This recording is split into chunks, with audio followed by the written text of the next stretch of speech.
All right, let's talk about something that I think every single one of us knows really well. It's that feeling, that little voice in your head that says, stay on the couch, or you can do that tomorrow. We call it laziness. But what if I told you that pretty much everything we think we know about it is wrong? Okay, let's get into it. I mean, come on, right? Have you ever had that moment where you know exactly what you should be doing, but you just physically cannot get yourself to start? It's so frustrating, and you feel all this guilt, but here's the thing. It is a completely universal human experience. You are not alone in this. Okay, this slide right here gets to the absolute heart of it.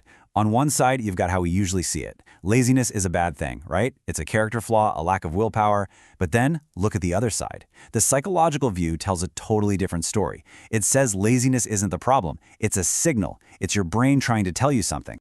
So here's our game plan. First, we're going to redefine what laziness actually is. Then we'll dig into the really surprising reasons it shows up.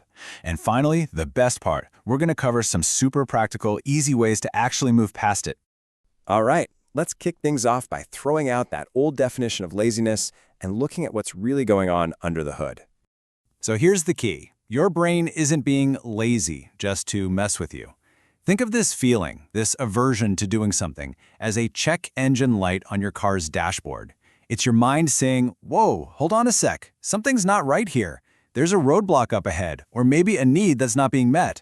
It's actually a protective mechanism, not a sign of weakness at all. So, if laziness is a signal, what on earth is it trying to tell us? Well, let's get into the root causes because you'll see they have almost nothing to do with your willpower and everything to do with how our brains are wired. And I bet you're going to recognize some of these. That feeling of being lazy is almost always one of these things wearing a clever disguise. It could be fear, or pure exhaustion from making too many choices, or just feeling completely swamped by a task. Let's zoom in on a few of these. Fear is an incredibly powerful force. It can totally paralyze you.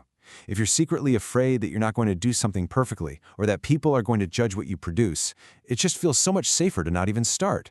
Your brain literally chooses to do nothing to protect you from that potential pain of failure. Okay, think of your willpower like a muscle, or even like the battery on your phone. Every single choice you make all day, what to wear, what to have for breakfast, how to answer that one email, it drains that battery a little bit. By the end of the day, you're running on empty. So is it any wonder you can't tackle that huge project at 5 p.m.? That's not laziness, that's genuine mental fatigue. Your battery is dead. Oh, I love this quote because it just hits the nail on the head, doesn't it? We think perfectionism is a good thing, like it's a high standard, but so often it's just a form of self-sabotage.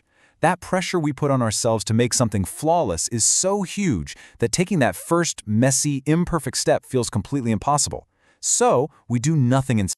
And this chart just illustrates that feeling of overwhelm perfectly. We look at a goal like clean the house, and our brain sees it as this one giant, unclimbable mountain of effort.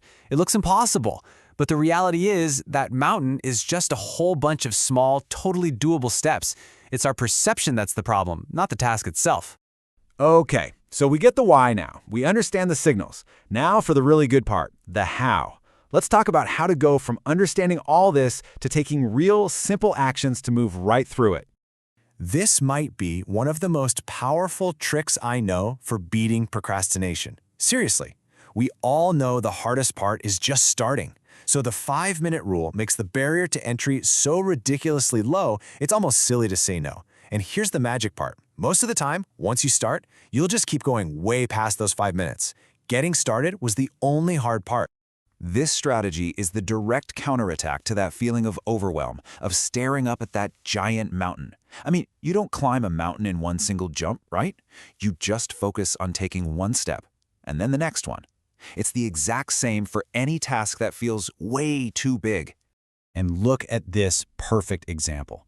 The thought clean the garage is paralyzing. It's a nightmare. But what about take out one bag of trash? You can do that.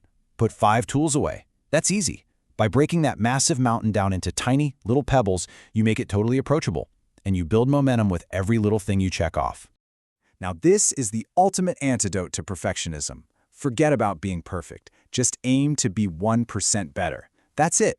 Write one sentence, do one push-up, read just one page. It feels like nothing, right? But those tiny, consistent efforts, they compound over time into absolutely massive results. It's never about intensity. It's always about consistency. So let's wrap this all up in your new toolkit. The next time you feel that pull of laziness, stop. Don't judge yourself. Get curious. Ask, okay, what's the signal here? Is it fear? Am I overwhelmed? Then just pull out one of these tools. Use the 5-minute rule to just get the ball rolling. Break the task down into laughably small steps, and just focus on that tiny 1% of progress. And really, that's what this all boils down to. It's not about magically becoming some productivity guru overnight. It's about being a little kinder to yourself, understanding how your own mind works, and then just taking that one small, imperfect step forward. So I'll leave you with this to think about. What's yours?